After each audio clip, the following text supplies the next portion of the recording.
안녕하세요. 40대 중반 중년 기혼 남자입니다. 최근에 경기도로 이사를 끝내고 마음의 여유가 생겨서 사연을 쓰게 되었어요. 친구 녀석이 이곳에 사연을 올린 적 있었는데 저더러 봐달라고 해서 들어본 적이 있거든요. 친구 걸 듣다 보니까 연관지어 뜨는 다른 사연들도 많더라고요. 하나씩 눌러보다 보니 어떤 날엔 하루가 다 가도록 사연만 듣다가 다음 날을 맞이한 적도 있었습니다. 그때 생각이 나서 저도 사연을 들고 오게 되었어요. 제 일이 좀 무거운 이야기라서 함부로 떠들 수는 없고 이곳이 적당한 것 같더라고요. 어떻게 쓰는 건지 방법은 여전히 잘 모르지만 그저 아저씨 얘기라고 생각하고 들어주셨으면 합니다. 제게는 늘 감사한 2명의 자식이 있습니다. 그중 유독 아픈 손가락인 아들이 하나 있는데요. 저는 일찍이 아내와 사별하고 10년간 아내를 잊지 못해 그리워하면서 산 사람이에요. 아내가 남기고 간 유일한 보물인 우리 아들과 단둘이 버티며 살아갔죠. 아내가 떠나자마자 삶을 포기하고 싶을 만큼 슬픔을 감당해야 했던 제게 유일한 인생 목적이 되어준 건 바로 제 아들입니다. 저와 아내 사이에 자식이 없었다면 저도 아마 고민 없이 아내를 따라갔을지도 몰라요. 아내가 두고 간 소중한 아들만큼은 엄마 없는 슬픔을 덜 느끼게 해주고 싶어서 정말 악착같이 일을 했고 그렇게 일하다 보니 저의 사업은 대성공하게 되었죠. 직진만 했을 뿐인데 다행히도 행운이 저를 따라주더라고요. 덕분에 저는 아들을 전폭 지원하며 키우는 데에 무리가 없을 만큼 벌이를 했고 다행히 아들도 바람직하게 커졌습니다. 그동안은 시골 부모님 댁에 아이를 맡긴 뒤 아이 유치원 때쯤 제가 데려와 손수 육아를 했어요. 근데 문제가 제가 출근을 할 때는 아들 밥을 챙겨줄 수 있지만 퇴근을 할 때는 아들 끼니를 챙기기가 어렵더라고요. 그래서 초반에는 베이비시터를 둬야 하나 생각을 했습니다. 어린 아들을 무릎에 앉혀놓고 의견을 물었더니 아들이 처음 보는 사람은 싫다고 해서 따로 시터 고용은 안 했어요. 대신 제 부하 직원을 유치원에 보내 회사로 데려오라고 했고 제가 마칠 때까지 아들은 제 사무실에서 얌전히 놀다가 같이 귀가를 하곤 했어요. 당시엔 아들이 유치원생이었던지라 삭막한 회사 분위기가 갑갑했을 텐데도 생떼를 부리지 않더라고요. 그게 얼마나 고맙고 미안했는지 모릅니다. 그렇게 저는 제 아들이 초등학교에 입학하고 이제 막 막바지 학기를 다니고 있을 무렵까지 무난한 세월을 보냈어요. 심심한 세월이었지만 그만큼 저와 아들 사이에 안정이 깃든 것 같아서 좋았습니다. 계속 그대로였다면 나쁘지 않았을 텐데 어느 날 제게 예고 없이 새로운 인연이 불어왔어요. 그게 바로 아들의 담임 선생님입니다. 저보다 4살 정도 어렸던 선생님을 처음 봤을 때 겉모습부터 제 아내와 비슷한 점이 참 많아 보였어요. 목소리나 웃는 모습, 조신한 말투의 행동까지 죽은 제 아내를 떠올리게 하는 면들이 다분했습니다. 아내 생각하면 이러면 안 된다는 거 알지만 저는 아내를 많이 닮은 그분에게 흔들리고 말았어요. 분명 아내랑 다른 점이 있는데도 굳이 아내랑 닮은 점만 제 눈에 보이더라고요. 그래서 저도 모르게 아들 담임을 보고 과거에 묻어둔 제 아내가 다시 떠올랐고 학부모 상담을 하다가 그 선생님 앞에서 눈물을 보인 적이 있습니다. 창피했지만 그것이 제가 그분과 인연이 시작될 수 있었던 계기가 되었어요. 제가 선생님께 그동안 누구에게도 말하지 못했던 아내에 대한 그리움을 말했었는데 아마 선생님이 너무 잘 들어줘서 저도 모르게 술술 힘들었던 점을 말했던 것 같아요. 그 뒤로는 선생님이 제게 먼저 연락하면서 안부를 물었고 늘 혼자 있을 제가 적적할까봐 사람 사는 맛을 느끼게 재밌는 농담도 많이 해주었어요. 시간이 갈수록 선생님의 존재는 마치 환생한 아내라도 되는 것 마냥 제게 설렘을 주었습니다. 아내가 아닌 다른 여자를 그토록 기다려본 건 처음이었어요. 죽은 아내가 그리워서 괴로웠던 감정도 그 선생님만 만나면 깡그리 사라지곤 했기에 더 마음이 갔던 것 같습니다. 그렇게 저는 먼저 그 선생님께 고백을 했고 감사하게도 한 번 결혼했던 저를 받아준 선생님 덕분에 연인이 될 수 있었습니다. 그 선생님이 바로 제 두 번째 아내가 되는 사람입니다. 지금부턴 그 선생님을 아내로 칭할게요. 아내에 대한 자세한 사정은 연애를 하면서 알게 되었는데 아내 또한 저처럼 재혼인 처지였어요. 저와 똑같이 아들이 하나 있다고도 했습니다. 기혼, 미혼이 제게 중요한 건 아니지만 아예 몰랐던 사실이라서 살짝 놀라긴 했어요. 그럼에도 저는 오히려 더 좋았습니다. 똑같이 자식을 둔 부모 감정을 공감할 수 있을 테고 배우자와 작별한 상처가 있는 거니 서로에게 마땅한 힘이 될 것 같았거든요. 사실 아내가 미혼이라고 했다면 제가 감히 청혼하진 못했을 것 같아요. 저한테 아이까지 있는 상황에서 신혼을 보내기도 전에 엄마가 되게 만들고 싶진 않았으니까요. 근데 아내한테도 저희 아들과 겨우 2살 차이인 아들이 있다고 하니 제 아들에게도 또래 형제가 생기는 셈이라 괜찮을 거라고 생각했습니다. 그런데도 처음엔 아들한테 설명하는 게 좀 많이 힘들었습니다. 제가 재혼 얘기하자마자 아들이 저보고 그냥 결혼 안 하면 안 되냐고 하더라고요. 아빠가 결혼 안 했으면 좋겠어? 왜? 아빠 생각에는 우리 아들한테 엄마가 있으면 참 좋을 것 같다고 생각하는데 학교 선생님이라서 그래? 그것도 그렇지만 그냥 별로야. 나는 아빠만 있어도 돼. 엄마 없다고 슬펐던 적 한 번도 없어. 지금처럼 나랑 둘이 살자. 저는 아들의 생각을 들어주긴 했으나 그뿐이었고 며칠에 걸쳐 아들의 마음을 돌리려고 노력을 했습니다. 아들이 좋아하는 피규어 선물도 해주고 맛있는 것도 사주고 아들의 학습도 많이 들여다봐줬어요. 하고 싶다는 레고 학원도 보내주었고요. 그리곤 그럴 때마다 슬쩍 아내 얘기를 꺼냈습니다. 아들은 결국 레고 학원 등록 덕분에 저와 아내의 관계를 허락해줬어요. 그 결정이 얼마나 힘들었을지 알기 때문에 그날 저는 아들에게 진심으로 고맙다고 꼭 안아주면서 표현했습니다. 그렇게 저는 아내에게 청혼을 했고 저희는 살림을 합치게 되었어요. 고맙게도 아내의 아들은 저더러 바로 아빠라고 해주더라고요. 아내 아들은 낯가림이 덜한 편인 것 같았습니다. 반대로 저는 아들이 저와 아내의 사이를 허락해줬다고 해서 아내를 바로 엄마로 받아들일 거란 기대는 안 했어요. 역시나 아들은 자기 담임 선생님을 갑자기 엄마라고 부르려니까 많이 낯선 것 같더라고요. 게다가 없던 동생이 생긴 것도 좀 불편해했고요. 저희 아들이 낯을 많이 가리는 편이라는 건 이미 베이비시터 싫어할 때부터 느끼긴 했습니다. 당연히 재혼 가정에선 자식들이 가장 적응 못하는 게 당연한 거란 말을 들었기에 아들에게 따로 잘 지내보라고 강요하지도 않았어요. 근데 아들의 고심이 길어질수록 저보단 아내의 마음이 더 안 좋을 것 같더라고요. 미안해요. 애가 원래 마음의 문을 잘 안 여는 타입이라. 아마 시간 지나면 분명 우리 가족 받아들일 거예요. 내가 아들한테 결혼 허락받는 것도 오래 걸렸지만 해냈잖아요. 당연하죠. 그런 것도 모르고 이 결혼했을까 봐요? 걱정도 많네요. 저랑 첫째 사이는 우리가 알아서 할 테니까 당신은 하는 일에만 집중해요. 요즘 회사 바쁘잖아요. 제 아들은 엄마라고 말하길 늘 미루고 동생도 피해 다니며 방에만 틀어박혀 있길 다반사였지만 아내는 항상 그런 제 아들을 이해해주는 고마운 사람이었습니다. 아내와 재혼을 하기 전만 해도 저는 아들밖에 모르고 아들만을 위해 사는 사람이었는데 아내를 만나고 나서부턴 저 또한 누군가에게 오랜만에 챙김을 받으니까 노고가 확 풀리는 느낌이더라고요. 제가 미처 못 챙겨줬던 엄마의 몫까지 아내가 나서서 제 아들을 신경 써줬어요. 저는 그게 항상 분에 넘치게 고마워서 아내에게 더 잘했습니다. 그래서 아내한테 앞으로 내가 번 돈으로 충분히 내 식구 잘 살 수 있으니 일도 이제 그만하고 집에서 가정에만 충실해 줄 수 있냐고도 물었어요.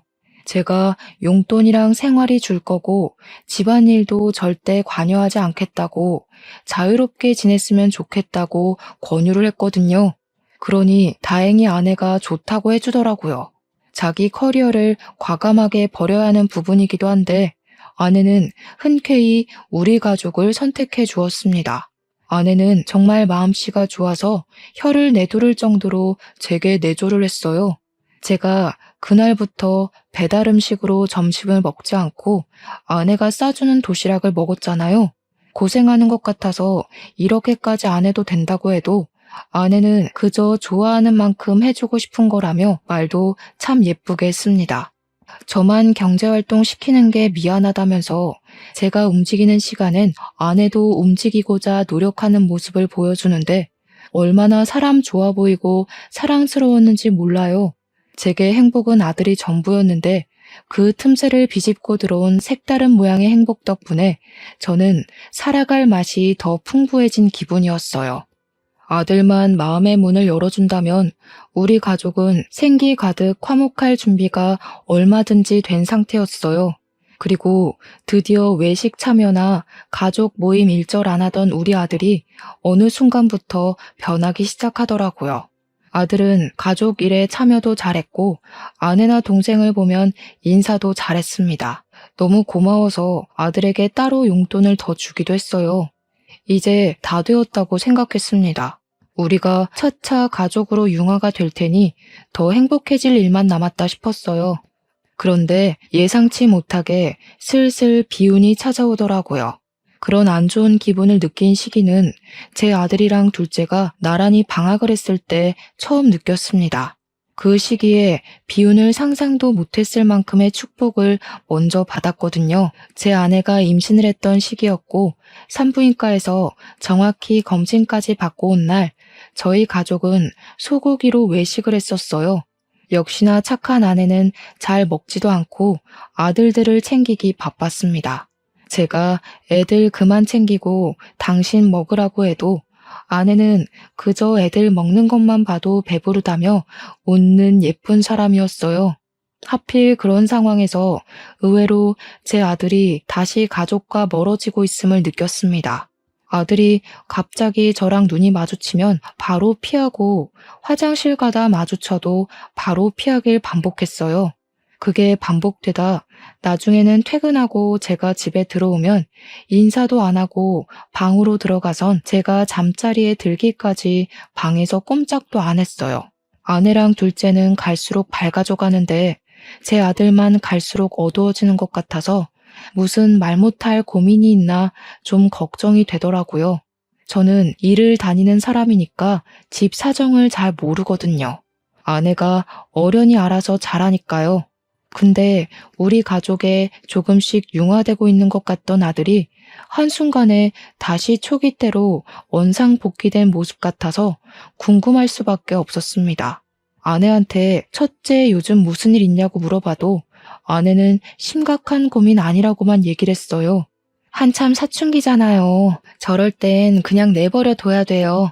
저번에 제가 밥 먹으라고 한마디 했다가 애가 놓고 좀 하라고 얼마나 큰 소리를 치던지. 시컵한 뒤로는 저도 첫째가 많이 조심스러워요. 아무래도 사춘기가 심하게 온 것 같아요. 아내에게 물어도 사춘기라는 답 말고는 별달리 뾰족한 정보는 없었습니다. 결국 제가 직접 아들이랑 말해보는 게 좋을 것 같아서 한날 아들 방에 들어갔는데요. 아들 방도 결혼하기 전에는 많이 들락날락했는데 결혼하고 나서는 거의 들어가 본 적이 없어서 오랜만이었습니다. 들어가니 아들은 한참 공부를 하고 있었어요. 제가 들어가도 누가 방에 들어왔는지 확인도 안 했고 오히려 더 책에만 눈을 박았더라고요. 그게 꼭 아무랑도 말하기 싫다는 의사표시로 보였습니다. 공부를 방해하면 안 될 것 같았지만 당시 시간을 잘 낼 수 없던 저는 시간이 난 김에 아들과 대화를 하고 싶었어요. 제가 조심스레 아들에게 말을 걸자 아들은 저를 의외의 인물 보듯 눈을 끔뻑거리며 쳐다봤어요. 아, 아빠였어? 하는 물음마저 저를 의문스럽게 만들었습니다. 아빠가 너무 오랜만에 아들 방 찾아왔지?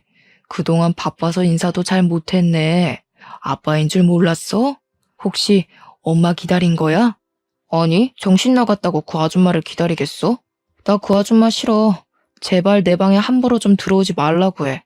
그리고 나 이제 밥도 따라 먹고 싶어. 그 아줌마 가식 떠는 거 보기 역겨워. 아들이 망설임 없이 아내를 아줌마 취급하며 욕을 하는데 그런 아들에게 오히려 제가 서운함을 느꼈습니다.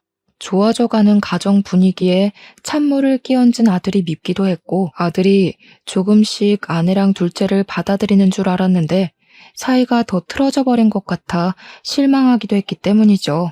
그래도 최대한 화는 내지 않으려고 했습니다. 아들에게 차분차분 엄마라는 존재를 이해시키려고 애를 썼어요. 엄마랑 동생도 다 너처럼 우리가 낯설어. 너만 그런 거 아니야. 그런데도 엄마랑 동생은 너를 아들로 인정하고 형으로 대해주잖아. 근데 왜 넌 노력조차 안 하려고 해? 누가 처음부터 서로가 마음에 들고 잘 맞겠어? 그런 건 피가 섞였다고 해도 어려운 거야. 엄마가 양보하는 것처럼 너도 좀 배려해주면 안 되겠니? 저는 나름대로 아들의 마음을 다치게 하지 않으려고 안간힘을 쓰며 조심스레 말했습니다. 그런데 오히려 그것이 사춘기인 애한테 부작용을 일으킬 줄은 몰랐어요. 아들은 제 노력에도 다짜고짜 짜증을 내며 아내가 무섭다고 말했던 것처럼 성질을 부렸어요. 아빠, 저 아줌마한테 진짜 넘어갔어?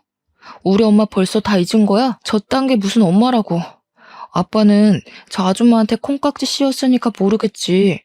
저 아줌마가 아빠 시중이나 들려고 이 집에 들어온 줄 알아? 아들이 저한테 대든다고 목청을 높이는 바람에 거실 밖에 있던 아내랑 둘째가 놀라서 들어왔어요. 근데 거기다 대고 아들이 아내랑 둘째한테 자기 방 함부로 들어오지 말라고 소리를 쳤어요. 그런 아들을 보며 저도 모르게 기강 잡는다고 안 하던 짓을 해버렸습니다. 제 손이 이미 첫째 뺨을 갈겼을 때 제가 정신이 번쩍 들었어요. 방 안에는 정적이 찾아왔습니다. 때린 그 순간 저도 놀라서 멈칫했는데 무엇보다 아들이 많이 놀란 것 같더라고요. 저는 아들과 단둘이 지내면서 한 번도 다툰 적이 없고 오히려 서로 챙겨주지 못해 안달난 부자관계였습니다. 더 행복하려고 시작한 이 재혼 생활이 왜 점점 불행해지고 있는 걸까? 그때 그런 생각을 했었어요. 제가 아들에게 아무것도 못해주고 있을 때 아내가 뒤늦게 첫째를 챙긴다고 쪼르르 다가가 아픈 곳을 살피면서 정적이 풀렸습니다. 여보, 아무리 그래도 애한테 손을 대면 어떡해요? 나 때문에 그런 거죠? 나는 괜찮다고 했잖아요. 애들은 당연히 받아들이는 시간이 더딘 건데 자꾸 재촉하면 어떡해요? 이 어린 걸 때릴 때가 어딨다고. 당신 이렇게 무서운 사람이었어요? 반항도 적당히 해야지. 잘못했으면 혼이 나야 되는 거야. 내가 너무 아들을 오냐오냐 키웠어. 이참에 말 안 들으면 매 맞을 수 있다는 거 알았으니까 더는 안 기어오르겠지. 말이라도 아빠가 실수했다. 그 한마디 했다면 아들에게 상처를 덜 줄 수 있었을까요? 왜 당시 제 입과 마음이 자꾸 반대로 표현되는 건지 저조차도 저를 제어하기가 어려웠습니다. 그 와중에 아들은 눈물까지 보이면서 저를 원망스럽게 쳐다봤어요. 끝까지 자기는 잘못한 거 없다 의견을 굽히지 않더라고요. 아빠한테 실망이야. 아빠가 겨우 이 정도밖에 안 되는 사람인 줄 몰랐네. 처음부터 아빠를 믿는 게 아니었어. 아빠는 저런 가짜 가족 끼고 웃음이 나올지 모르겠는데 나한테까지 아빠 감정 요구하지 마. 제가 아들에게 실망했듯 아들도 제게 많이 실망한 듯해 보였습니다. 아들은 자기 편 들어주는 아내를 뿌리치고 둘째까지 고의적으로 밀어버리며 방을 박차고 나갔습니다. 그 뒤부터 아들과 저는 생전 처음으로 남과 같은 사이가 돼버렸죠. 아들과 같은 곳을 바라보고 있는 줄 알았는데 사실 저 아들은 중간 지점에서 겨우 한 번 접점이 있었을 뿐 그저 삐딱선으로 멀어지고 있었나 봅니다. 아들이랑 대판 싸운 뒤로 아들이 아예 저를 상종하려고 하지 않아서 사과할 기회조차 못 잡고 있었습니다. 그래도 저는 제가 나름 아들에게 먼저 손을 내밀고자 타이밍을 계속 놓치지 않고 있었어요. 그렇게 시간이 지날수록 아들에 대한 서운함은 다 사라지고 그저 제가 어른으로서 좀 더 포용적이지 못했다는 생각에 자책만 되었습니다. 아들과 다투고 일주일이 지났을 때 이렇게 더 시간을 보내다간 아들과 영원히 남이 되어버릴 것 같아서 저는 마음을 먹었어요. 아들 방에 다시 한 번 더 들어가 보기로 결심한 거죠. 그날 저녁 저는 퇴근하면서 아들에게 사과하고자 아들이 좋아하는 브랜드의 신발을 산 뒤 귀가를 했습니다. 항상 제가 퇴근하는 시간에는 지상 주차장이 한가했는데 그날따라 분위기가 분주하더라고요. 자차들은 아니었고 누가 응급 상황이기라도 했는지 우리 아파트 밑으로 구급 차량 경찰차가 많았습니다. 그저 남일인가 싶어서 주차장 자리를 다른 곳으로 옮기려고 했어요. 후진을 하려던 그때 저는 구급대원 들것에 실려가는 응급 환자를 무의식적으로 보고 말았는데요. 그 순간 너무 놀라서 브레이크를 밟아버렸습니다. 들것에 실린 아이가 신고 있는 신발이 제가 아들 중학교 입학하면서 사줬던 신발이랑 똑같은 거 아니겠습니까? 그 신발은 아들이 직접 골랐고 저랑 커플 신발로 맞춘 거라 아들이 굉장히 좋아했었습니다. 특히나 아들이 아내랑 둘째 빼고 저랑 단둘이 맞춘 신발이라서 더 좋아했어요. 아니라고 믿고 싶었지만 당시 제 눈앞의 분위기는 전부 우리 아들 때문에 벌어지고 있는 사고 현장이었습니다. 차에서 허겁지겁 내린 저는 급히 구급차로 뛰어갔어요. 무슨 정신인지도 모르고 구급대원들을 밀치면서 그 안에 실린 환자를 확인했습니다. 거기까지 뛰는 순간에도 제발 우리 아들은 아니길 바랬는데 미동도 없이 피로 칠갑된 그 어린아이는 제 아들이 맞더라고요. 우리 애가 맞는 걸 알고 저는 정신 나간 사람처럼 이성을 정말 놓아버렸습니다. 저를 뜯어말리는 구급대원을 붙잡고서 도대체 무슨 일이냐고, 애가 왜 이러냐고 아무 직원을 붙잡아 소리를 고래고래 질렀어요. 그 어떤 말도 침착하게 듣기 어려웠던 정신이어서 당시 구급대원이 뭐라고 얘기했는지 정확히는 기억이 안 나고요. 단지 추락사고로 추정된다는 그 말만 제 머릿속에 강력히 남았어요. 정확한 경위는 경찰에서 밝혀준다면서 저더러 보호자니까 일단 같이 가자고 하더라고요. 추락사고라니 이게 무슨 일인가 싶었습니다. 대체 왜 우리 아들이 어쩌다가 당장 모든 사실을 알아내고 싶었지만 제가 미처 그런 깊은 내막까지 파악할 정신은 없었습니다. 그저 피로 범벅된 우리 아들 손을 잡고 제발 목숨만 살려달라 그렇게 빌고 빌기만 했어요. 아들이 예전에 저한테 이런 가짜 가족이랑 살 바에는 죽는 게 낫겠다. 성인 되면 가족이랑 연 끊을 거다. 이런 소리를 한 번씩 했었는데 그것 때문에 스스로 나쁜 생각을 했던 걸까 싶었어요. 제 선에서 생각할 수 있는 최대한의 예측은 그것뿐이었습니다. 만약 그 사실이 맞다면 너무 준비도 안 된 아들한테 제 방식을 밀어붙인 것 같아서 죄스러웠어요. 자책에 빠져있을 동안 어느새 병원에 도착했고 아들은 빠르게 수술 준비에 들어갔습니다. 그리고 그 뒤에 아내랑 둘째가 병원에 나타났어요. 아내랑 둘째는 당시에 장 보러 간다고 집에 없었다고 하더라고요. 그래서 저한테 늦게 연락받고 병원을 온 거였어요. 첫째 사고 소식에 엉엉 울던 아내도 많이 놀랐는지 수술실 앞에서 다리 힘이 풀려 쓰러져 버렸습니다. 태윤아, 대체 이게 무슨 일이야? 엄마가 아직 엄마 노릇도 못 해줬는데. 여보, 우리 태윤이 괜찮은 거 맞죠? 수술만 하면 다 괜찮아지는 거죠? 저는 오열하는 아내를 부축하면서도 위로를 해주지 못했어요. 이미 저도 아들 걱정에 정신을 차릴 수가 없었고 눈이 팅팅 부을 정도로 많이 울었으니까요. 아들이 사고 난 그날이 제 생에서 가장 괴로운 날이었습니다. 아내가 사고로 죽었던 때와는 또 다른 고통이었어요. 그런데요, 저랑 아내가 오느라 정신이 없어서 몰랐는데 둘째가 가만히 저희를 지켜보고만 있더라고요. 희한하게도 둘째는 원래 눈물이 없는 건지 아니면 아직 형제애가 생길 만큼 우리 아들에게 마음이 적었던 건지 자기 형 목숨이 위태로운데도 일절 슬퍼하는 기색이 없었습니다. 오히려 저랑 아내를 이해 못하는 눈빛으로 보는 것 같았어요. 하지만 둘째도 겨우 초등학교 5학년으로 어린 나이였고 이런 상황이 어떤 건지 실감을 못해서 그런 거라고 생각해 넘겼습니다. 그렇게 무사히 수술을 끝내고 나온 제 아들은 장애를 얻게 되었어요. 아들이 지적장애 3급 판정을 받을 만큼 뇌 기능이 도태되어 버린 것인데요. 공부 잘했던 우리 아들 생각만 하면 너무 속상한 일이었지만 일단은 살아준 것만으로도 그냥 고마웠습니다. 한숨 돌린 저는 아직 의식이 없는 우리 아들 얼굴을 쓰다듬으면서 한참이나 미안하다고 중얼거렸어요. 제가 여태까지 누굴 위해서 살아왔는데 앞으로도 누굴 위해서 살아야 할지 아는데도 제가 바보 같은 실수를 했다고 자책했고 대답 없는 아들을 향해 아빠가 다 잘못했다고 그렇게 빌었습니다. 그때도 아내가 제게 위로를 해주었어요. 아들이 사고 난 건 제 탓이 아니니 너무 스스로를 탓하지 말라면서 아들이 깨어나면 더 속상할 거라고 말이죠. 그래도 아들을 살려놓고 나니 이제 좀 주의가 보이더라고요. 마음이 놓여서 아내랑 둘째에게 신경 써줘서 고맙다고 했고 오늘은 나만 아들 곁을 지킬 테니 아내와 둘째에겐 집에 가서 쉬라고 했습니다.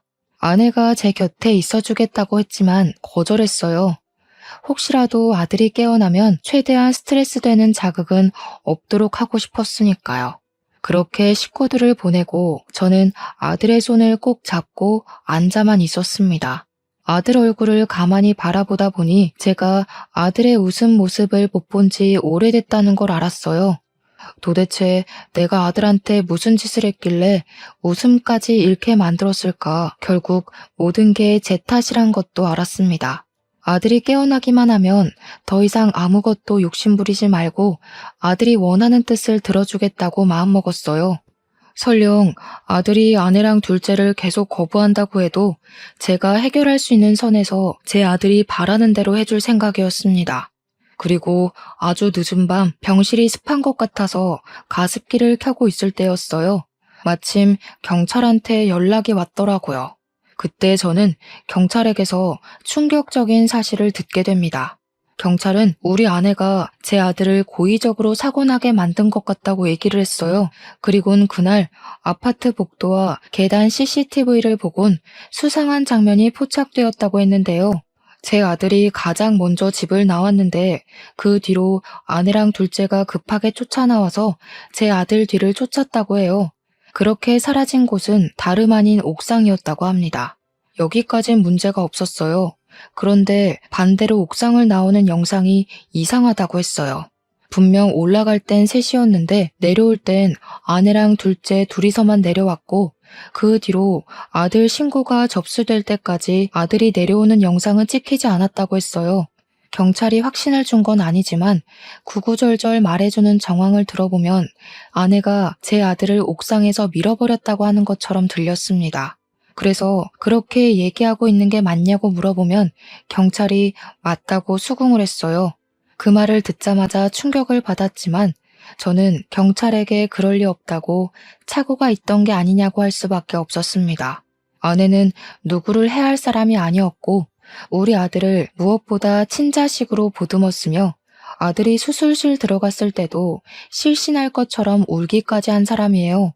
제3자가 봐도 제 아내는 아들에게 지극히 인정받고 싶어하는 새엄마, 아들의 사고를 친모만큼이나 슬퍼한 새엄마였을 뿐이라고요. 그런데 그렇게 마음 여린 제 아내가 아들을 옥상에서 밀어버렸다뇨. 그렇지만 또 증거라고 남겨진 영상이 수상하다고 아내를 조사 진행할 거라는 경찰을 어떻게 저지하겠습니까? 그리고 경찰 입에서 나온 또 다른 사람, 바로 둘째. 경찰은 둘째 또한 용의자에서 제외할 순 없다고 같이 조사하겠다 알려주었습니다. 생각해보니 둘째가 형이 다쳤다는데 희한할 정도로 감흥 없어 보였다는 게 떠올랐어요. 제가 아는 둘째는 형이랑 친해지고 싶어서 늘 먼저 다가가던 애였습니다. 제 아들한테 퇴짜 맞더라도 다음날 또 제 아들 주위를 맴돌면서 같이 놀고 싶어 하던 아이였어요. 그런 귀여운 녀석이 정작 형이 다치니까 걱정조차 안 하는 게 이해하기 어렵긴 했었습니다. 그 시각 경찰이 제게 연락을 한 이상 아마 아내와 둘째는 경찰서에 연행이 되었을 겁니다. 그렇다면 집에는 아무도 없다는 뜻과 연결도 됩니다. 그 순간 저는 깜빡 잊고 있던 무언가가 탁 떠올랐어요. 서둘러 병실을 나와서 간호사한테 내 아들 좀 잘 부탁한다 말해놓고 경찰서가 아닌 집으로 향했습니다. 제가 찾는 건 바로 녹음기였어요. 아들이 사춘기 때문에 저랑 아내한테 반항하기 시작한 시점부터 제가 식구들 몰래 비치해뒀던 겁니다.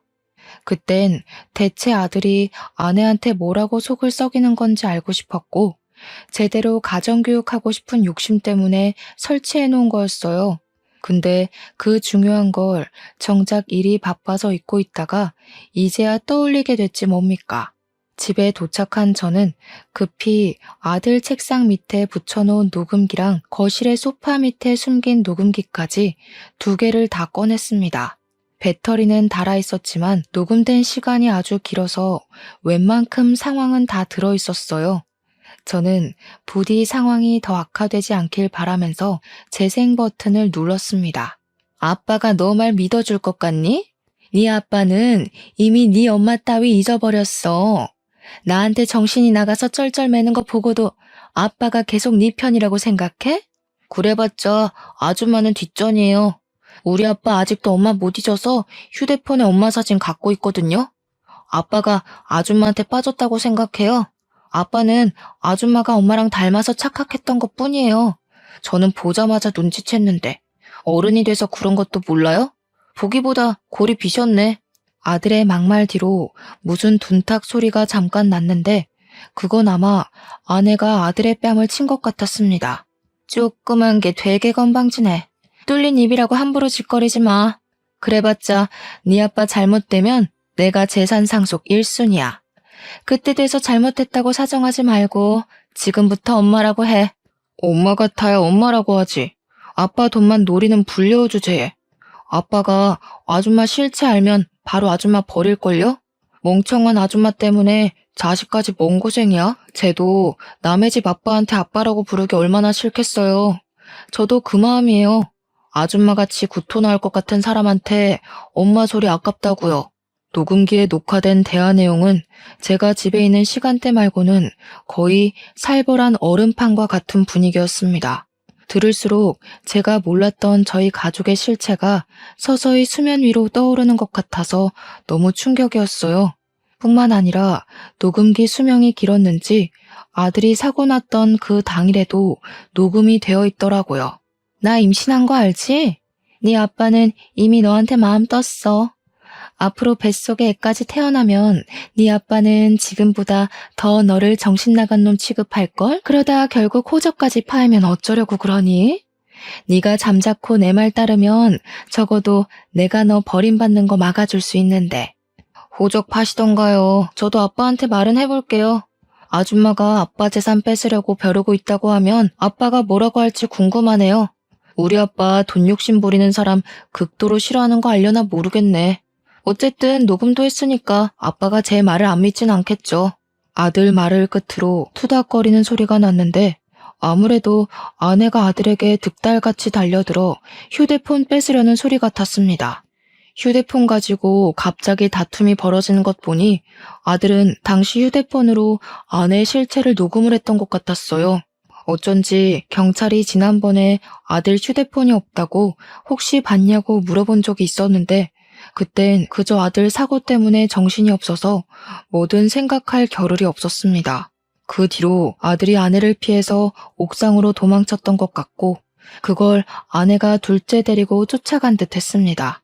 옥상에는 CCTV나 제가 설치했던 녹음기 따위가 없어서 그 이후에 무슨 일이 일어난 건진 알 수 없었어요.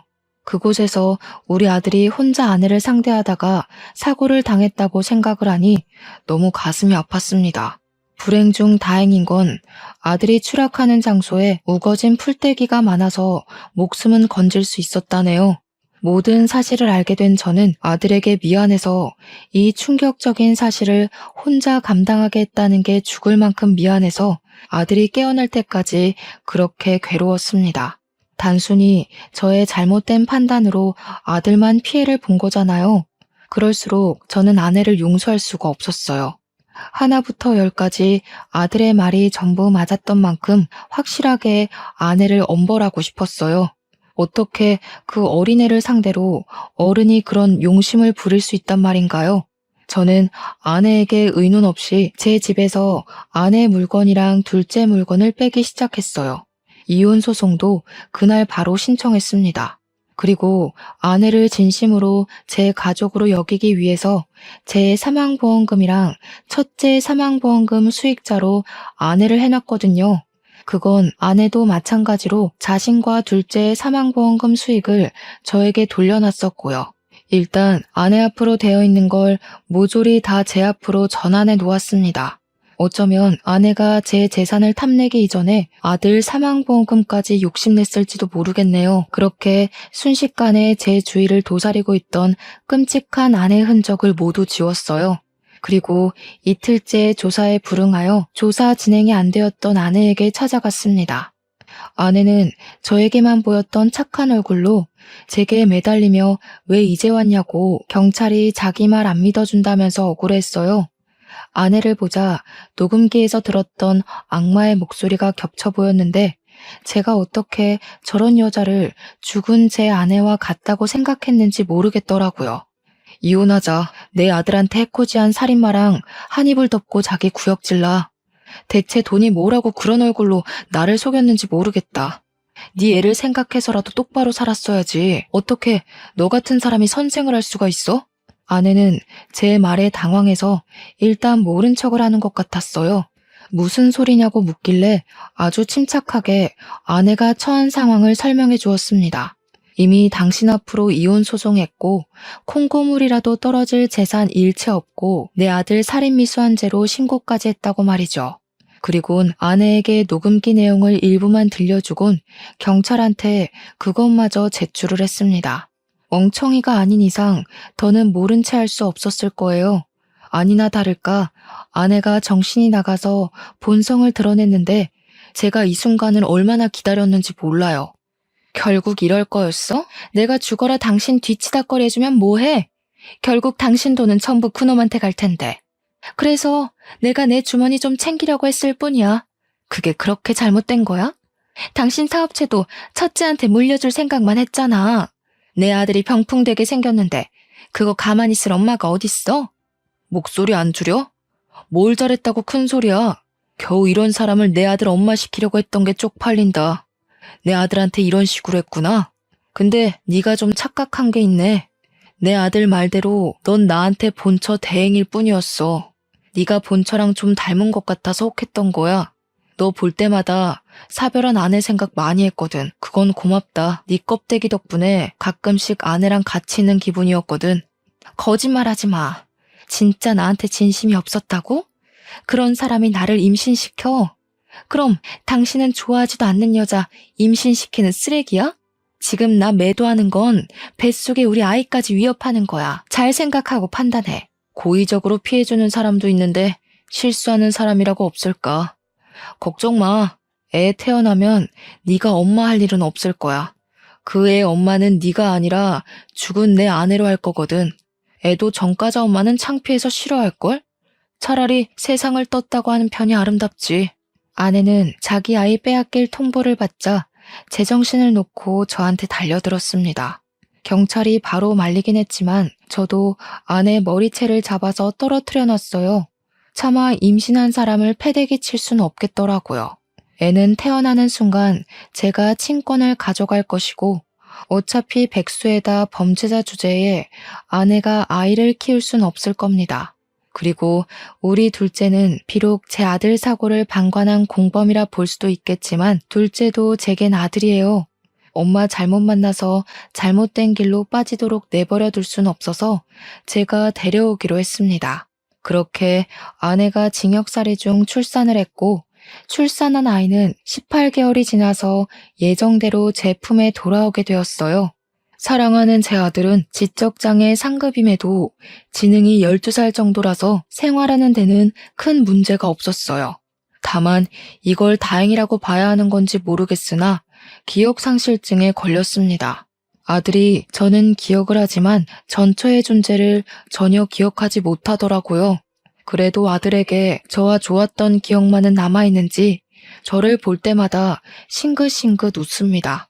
그게 얼마나 마음이 찢어지는지 제가 남몰래 돌아서서 눈물을 훔치기도 해요. 저는 이걸 하늘이 준 기회라고 보려고요.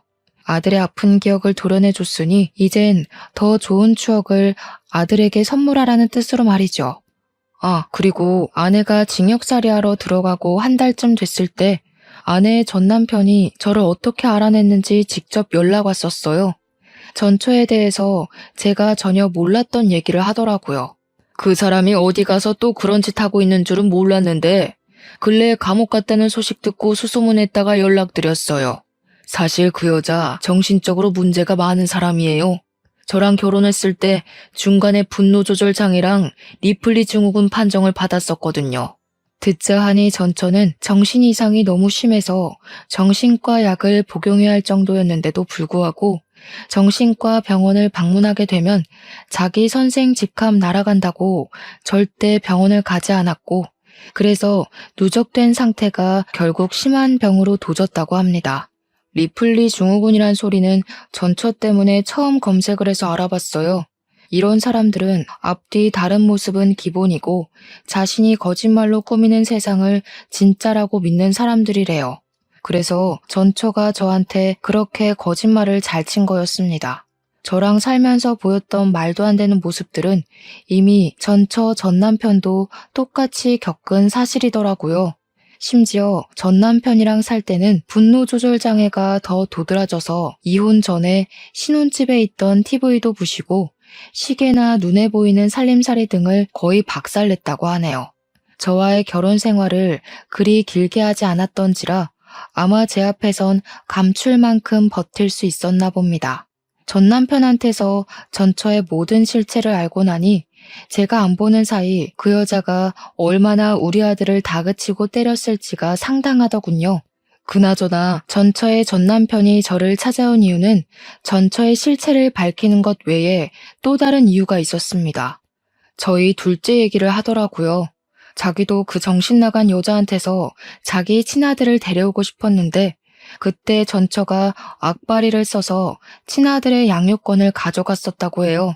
선생이란 직업 때문에 당시 백수였던 자신은 전처에게 양육권을 한순간에 뺏겼다고 합니다.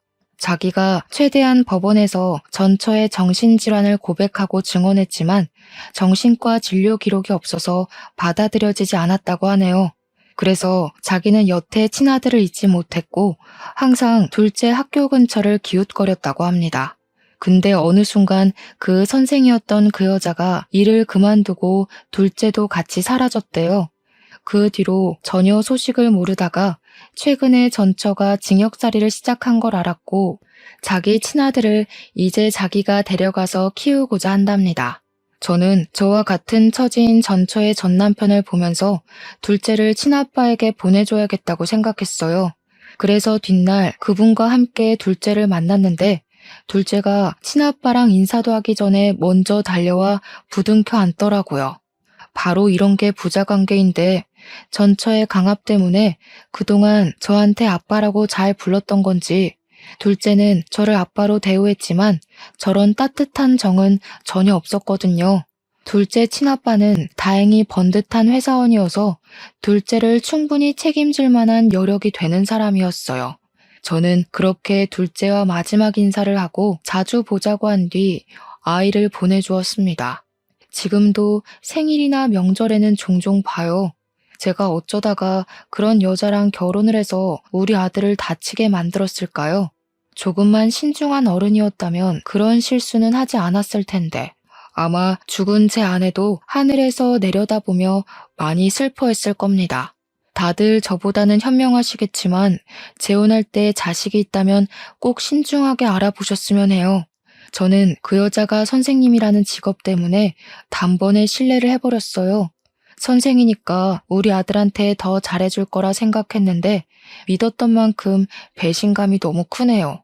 오로지 저 때문에 우리 아들은 평생 장애를 짊어져야 되는 인생을 얻었잖아요. 그 자체가 여전히 저를 괴롭게 합니다. 글을 쓰는 지금 이 순간에도 저는 계속 고통스럽지만 그래도 조금이나마 숨통을 열고자 사연으로 올려보네요. 앞으로 저는 평생 아들에게 사죄하며 살 거고 내 모든 건 아들의 것이고 제 목숨을 갈아서라도 우리 아들을 행복하게만 해줄 것을 이곳에다가 각서를 쓴다는 느낌으로 적습니다. 글을 마치는 이 시점에도 제 아들은 또 저를 보며 방긋 웃고 있네요. 아들이 요즘 퍼즐에 잔뜩 빠져 있는데 내일 오후에 교보문고 가서 퍼즐 사주기로 했거든요. 이제 그만 아들과 우리 막내 아기랑 저녁을 챙겨 먹어야 될 것 같습니다. 사연 들어주셔서 감사합니다.